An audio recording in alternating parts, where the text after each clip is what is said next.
Hello, everyone. My name is Siddhant Karmali, and I am presenting the optimization of the AKQJ poker game for real poker situations. So, this project analyzes how different situations in the game of poker affect how people make irrational decisions. These include situations that may lead to problem gambling or gambling disorder, which has seen a rise as during the COVID-19 pandemic. We have developed a simplified model of poker that only uses the ace and the face cards to increase the probabilities of certain winning hands. And we call this model AKQJ. Um, the variables in the model are the card values, the number of players, the number of betting rounds, and whether cards are open or hidden. Open cards are the cards that a player keeps face up, and hidden cards are the ones they keep face down. Hidden cards are only known to the player themselves. There are two algorithms. The first one is the comprehensive algorithm, which is applicable to real poker situations and is complicated since all the cards are hidden. The AKQJ game uses the second algorithm, which is the worst case algorithm, which allows for open cards, which makes the game easier calculation wise. The objective of this AKQJ model is to simplify the complicated probability calculations for the winning outcome in a full game of poker. In this model, there were six players, given labels A through F. We assigned them probability characteristics, which are how confident they have to be to make a bet.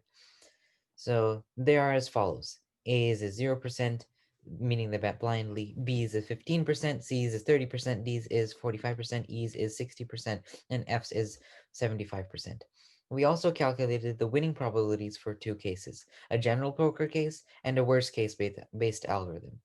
The general poker winning probability for a certain player, let's say A, is calculated by finding the probability of A winning against each player and multiplying it by each other. We calculate the worst case outcome based on the winning matchups. We use these two algorithms in three different cases. The first one is with one betting round and six players. We have to determine in which cases a player will fold or stay and how many chips they will win or lose. For example, in this game, A stays even if they lose chips. B wins against E, but not against others. C does not win because they have a relatively weak two-pair hand. D wins against B and C and ties with A and E. E doesn't win, and F wins against all other players with their high hand of an ace high full house. This outcome yields the winning probabilities of 10%, 0%, 50%, and 80%, which is a close match to the general method as seen here, with a high R square. So the second case is with one betting round and five players. In this case, the confidence values change. A is 0%, B is 12%, C is 25%, D is 38%, and F is 65%. We removed E because they failed to win in the last round. We see that there are now more hidden cards in this round.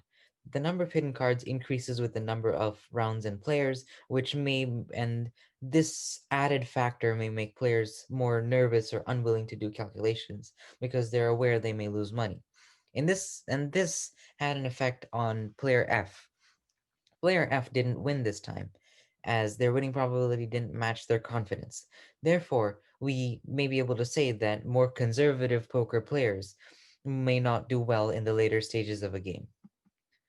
And this matches with the general algorithm. The third case is with three betting rounds and six players. In this case, the confidence values are the same as above, but when we add back E, theirs is 56%. F wins in the first round. However, as players start folding, like how B, C, and E fold, F has no choice but to change their confidence level to match these winning probabilities. And even then, they still can't win. F changes to 60% after the first betting round and 54% after the second betting round. This happens involuntarily in a real poker situation, indicating that there's nervousness in a conservative playstyle, and this may contribute to players losing in the later rounds. Players A and F represent the extreme playing styles, which may be indicative of problem gambling.